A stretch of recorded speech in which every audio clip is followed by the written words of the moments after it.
Chase announced that they were about to invest $1 billion into buying homes Yeah. in this year and next year. I'm like, if Chase is doing it, well, little old me would sit on the sideline and not do it.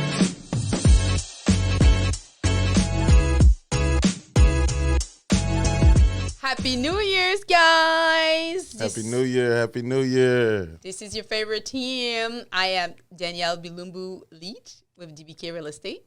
Abu Jabi here with A&P Lending. How you doing, my friend? Doing well. Doing well. How about yourself? I am amazing. The holiday were amazing. Yes. Were you spoiled? I wasn't spoiled, but I had a lot of relaxation, a lot of family time, a lot of time to reflect. So, ready for the new year, ready to put my head down and get to work. Yeah, that's awesome. I know I was spoiled. Mm-hmm. I was spoiled. I got some nice gifts. That's good. That's good. What you guys had.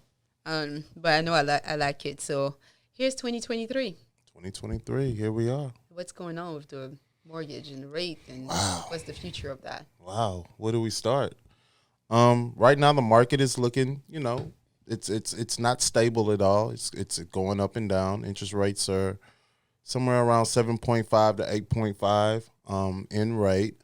Right now with the inflation, with everything that's going on, we're just trying to come up with new programs to try to create some buyers out here to be able to help people that we wouldn't usually be able to help. So pretty much as long the inflation will do what it's doing, you guys' rate will still act in a fool on all of my buyers, huh? Correct. So basically what they're trying to do is just stabilize the market right now by raising the rate. And then hopefully what happens is inflation goes down and then rates can start to go back down as well. But I saw around December, the rate went down a little bit. Yeah, it's been fluctuating here and there a little bit, but that's just the Fed's playing with the actual interest rate. So sometimes you might see little decreases here and there. You might see little increases here and there. It just depends on, what meetings that they have and what informations that they get back as far as job growth and things like that and how it affects the market. Yeah. So where are they right now? About 7.5 to 8.5. Yeah. Tell me something, because you're a lender. I saw sometimes some lender are offering, like, especially with those with new construction builders and stuff, they're offering rate like 5.99, 6.2. What's up with that? Could you elaborate and help our people right here? Well, basically, they have buy-down rates that they have. Is that what you're referring to, the buy-down rate? I know buy-down rate is one of them. But for some of them, my understanding and explanation they give me is those big builder in town, they also have a lending department. Correct. And they have their own, they give their own loan. It looks like they have a budget, they have a pile of money on the side, and they're able to provide loan to people, sorry. And then when they provide loan to people, they also can play a little bit with the rate.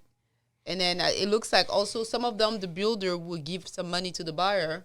For closing costs. For closing costs and all that, and which help. Yeah, I'm not. What do you think about this? I mean, at the end of the day, the builders are the builders. So they're able to play and walk to a different drum because of their ability to be able to have their own money to fund these loans. So for a lender like me, typically that does price us out because we're not able to compete with those type of situations.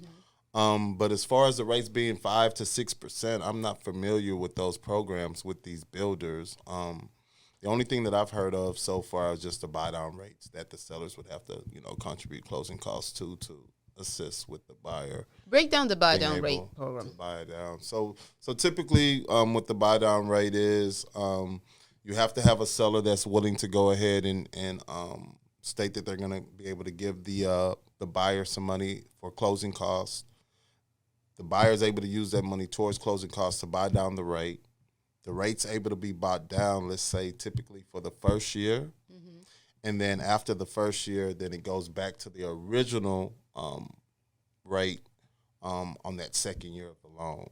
So typically what you're trying to do is just give the buyer some type of break for that first year on their monthly mortgage.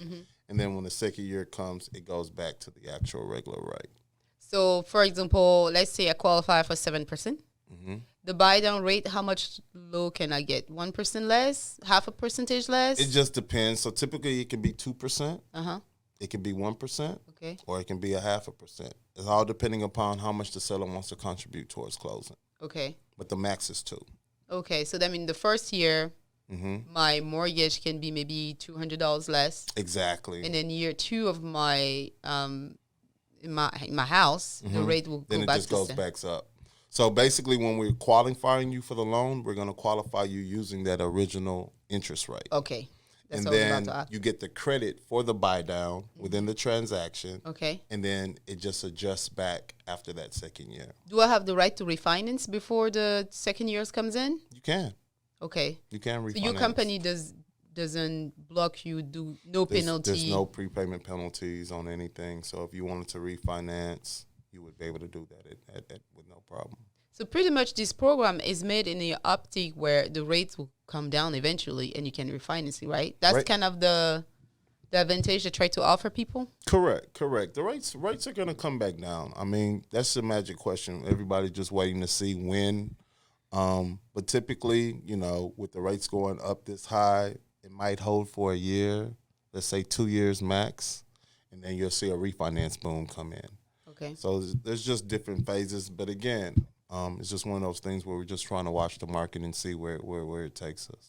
The most important thing is for everybody, you have to be able to qualify for real. Some people qualify really well on paper, right? If they qualify 7% really well, but they know themselves. They know their real life. Yeah. And then so if you know your real life at 7%, let's say the mortgage is $2,000, with the buy down rate program, it gets you to, let's say, $1,800, and you're very comfortable at $1,800 because you know $2,000 is too much for you.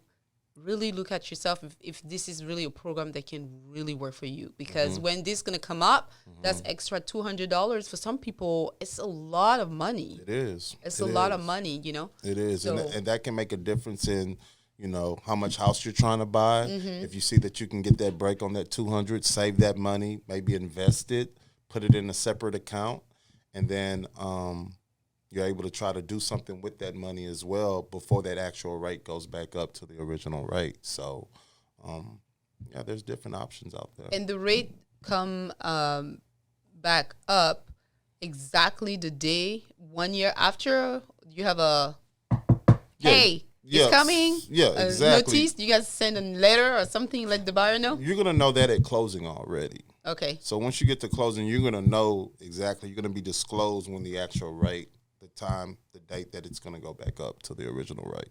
Yeah, and the other part of this buy down rate is the seller needs to contribute. Exactly. They How have does to that be work? willing to be contribute. So basically, depending upon what the sales price of the home is, whatever their bottom net of the amount that they're looking to clear, if they're able to sacrifice, let's say $6,000-$7,000, they can give that to the buyer so they don't have to hold on to that property as long, to assist them with giving them some type of relief where it makes it more attractive for the house to be sold. Okay, that's pretty good. So, but you seller, any seller out there, you have to be able to give that money to the buyer, and then usually is what, 5,000. It can be 5,000, 7,000, 10,000. It all depends on sale price of the home and how much it is to buy that rate down. Okay. Which other solution probably we can put together for our buyer if they want to buy a house in this shifting market? Well, I mean, we can become creative. There's all types of different programs out here that we can offer to assist. I mean, for our self-employed clients, we have profit and loss statements where we don't have to have an actual tax return that's been filed. We can look at 12 months P&L statements. As long What's as you have P&L? Break it profit down. and loss statements. So basically, you have a company that you own. You have your gross profits that you made for the year. You have your deductions, and then you have your net proceeds at the end. So for each month, you're supposed to have a profit and loss statement for your business. So once you get to the end of the year, you can just give that to your CPA, and then they can go ahead and file your taxes for you. There's some situations where people don't want to show that net income at a high amount. So what they do is we can do a profit and loss statement where we just show the previous 12 months. We don't have to show any tax returns, and we can use that for income. In those situations, you might have to put 20% down, 25% down. We might want you to be somewhere at a 660 credit score mid to qualify for that. But it's just another avenue to assist with trying to assist people with purchasing homes. Okay. Well, this is some good stuff. So, but on another things also, so we do have the buy down rate program we just talked about. That can help, but also you have more negotiation power for the buyers. The buyers can negotiate now, especially Bye sellers. It's still a seller's market, though. It's still a seller's market. You still have more buyer on the street trying to find a home than seller homes available, but the homes are staying a little bit longer. But they also stay a little bit longer than normal because right now is we just coming out of the holiday. Yeah. So some people just need to buy, and some people just need to sell, no matter what's going on in the economy, right? Yeah. But even if the market is it's slow because of the holiday, it's also slow because what's going on with the interest rate. So it's more power of negotiation for buyer. You can come take a look at. I like to look at properties. Sometimes they sit on the market more than 3 weeks, and see if maybe there was one price reduction and not price reduction yet. And then from a buyer, just come up with a strong offer. When I say strong offer, not necessarily strong on the high, but strong a little bit lower, not lowball, because it's not cool to be. Some seller feel very insulted. But come with a number that is still strong, but it's lower, and there is more power. We can go back and forth more often because for a long time it was hard for my buyers. Yeah.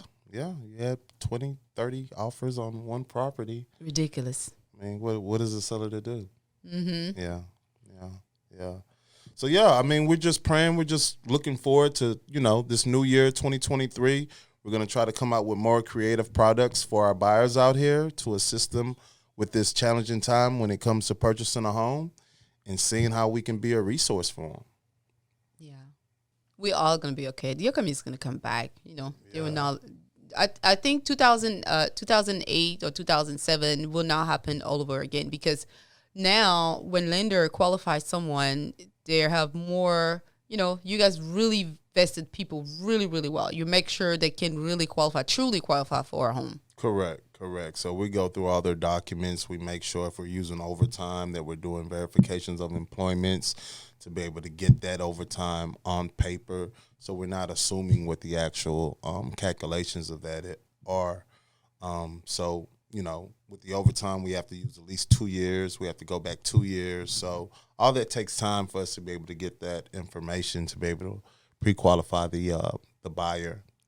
What's the difference between before, the way you guys used to qualify? Because you're a veteran, right? Can I call you like that? No, I'm definitely a veteran. The gray hair I'm talking. I'm definitely a veteran. But the difference between before and now. I mean, before you had stated income. So if you had somebody that was a plumber, you can actually, go in a magazine, see how much a plumber makes annually, and you could be able to use that to qualify a buyer to purchase a home. Without verification? Without verification. You guys used to not check the stated program. Whoa. Stated program. Now, again, you have a license as a loan officer. You do have to use integrity when you're doing these things. Yeah. Right? But you had a lot of people out there that was just getting Joe Blow out the street and saying, hey, you're a doctor, and saying you make this X amount of money, and they were able to qualify to get into homes. Underwriter did not exist at that time? It was a state. They were underwriting the file, but it was a stated program. It was stated.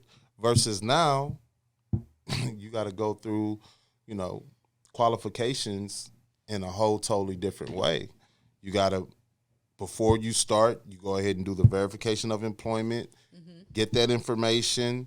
Before you close, our processor has to call the actual employer and make sure that you're still employed with the company before they can even fund the loan. Don't quit your job. Don't quit your job. Don't quit your job. Don't quit your job. If you know that you're going to switch. Don't switch it. And go to another job, disclose that up front. Let them know, because it will come back and bite you.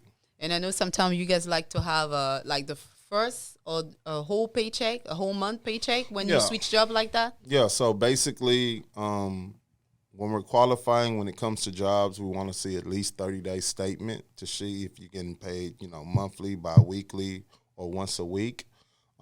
We do it like that. If you're looking to switch a job, we can use the award letter before you actually start the job to qualify you with that, but we won't close on the loan until we have a 30-day statement as far as pay stubs. So that can cause problems for some people. Like literally you have to wait 30 days. So pretty much if you enter in the contract, like the way it works is you see a home that you like, before you go shop, we like to shop on budget, right? We don't go window shopping.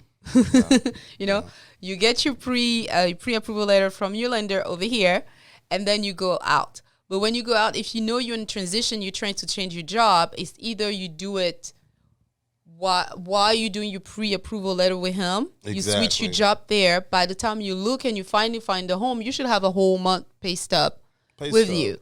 But if it's not the case, wait for you to have the loan approved and close on the house, then switch your job, because that will cause some challenge. It can cause some delays, but again, there's ways around that as well. Again, if you have an award letter, if you're switching your job, let's say we have a contract on an actual home, and you're switching jobs. Once I have that award letter that states that you've passed background checks, you passed drug tests, you're getting X amount of money for salary for the year, I can use that to qualify you to purchase the new home.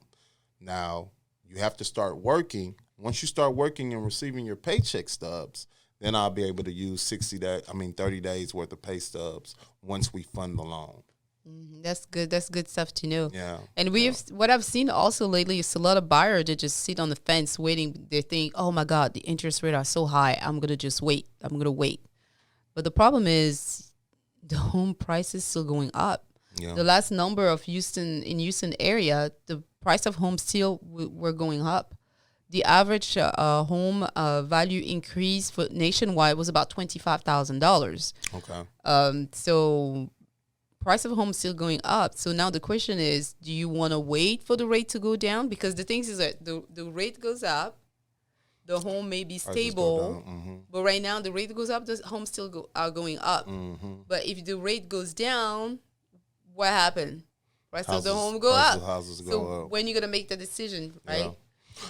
I mean, it's just one of those things. Like, if you have to move and you're in a situation where you need to find somewhere to stay for you and your family, or you're looking to invest in property as well, as long as you're still getting cash flow and you're still in the actual green, don't let the interest rate prohibit you from purchasing a home. Because you pay the house with dollars, not with rate. Most definitely. And then you're going to get the house for the price that you're going to get it at. You're still going to build equity in that home. Rates are going to come back down. Once those rates come back down, you're entitled to refinance. So I wouldn't look at it as far as the rates being high and prohibiting you from purchasing a home. If you're in a situation where you need to purchase, you need real estate, you can definitely reach out to Danielle, reach out to a loan officer like myself. We can get you qualified. We can educate you on the process, because everything is that it goes typically to a person's situation. Everybody's situation is different. So what works for this person might not work for you. But that's where you have professionals like me and Danielle that can come into play, where we can explain to you case by case what the situation is and get you into a home. Don't let the interest rates distract you, because you're going to be out here, you're going to be renting, you're going to be throwing money away, and then what good is that? Not much. Yeah. And then one of the things that also I've seen around November, Chase announced that they were about to invest $1 billion into buying homes. Yeah. In this year and next year. I'm like, if Chase is doing it, why little old me will sit on the sideline and not do it, right? Because the reason why they're doing it, because they want to make cash flow, and because they're going to put this home for rent, right? For rent. They're going to make cash flow. Yeah. They want to take advantage of the equity gain. In the property. And you don't want to become a tenant. You do not want to become a tenant when you have a growing family and you're under that pressure. You want your money to work for yourself. So when you purchase a home, you own a home, you're building that equity in the home, that dollar is making movements for you. And that's the side of the coin that you want to be on. When you become a tenant and you're spending your money, all that money's going down the drain. All that money's going down the drain. And you don't necessarily have to buy the bigger home and all that. Just start little. Start little. My first home was $84,000. You see? A 2-bedroom, 2-bath. You see? 1,050 square feet. You see? That house was bought $84,000, a tiny little amount, 10 years ago. The value has doubled ever since. We pull equity out of it. We have a tenant inside this tiny little home. There was this small house on the block. Yeah. But I love that house. Yeah. Yeah. And those are the stories you can have. So, always be open-minded and talk to professionals. Talk to professionals that actually know what they're talking about, where they can give you sound advice to be able to help you, you and your family make a decision. Yeah. So hopefully you learned a lot today. And then remember, if you have any question regarding loan, if you want us to answer some of your questions at the next podcast, feel free to email us. You can email me. My information is right below, or you can also email Abu directly. Mm-hmm. And then just remember, we're here to help you. No pressure. Just need a question. We can always answer each one of them. But thank you so much for watching us. Make sure to follow us and all our social media. Make sure to subscribe so you can have a notification when we post something. And then see you later. Bye. Bye.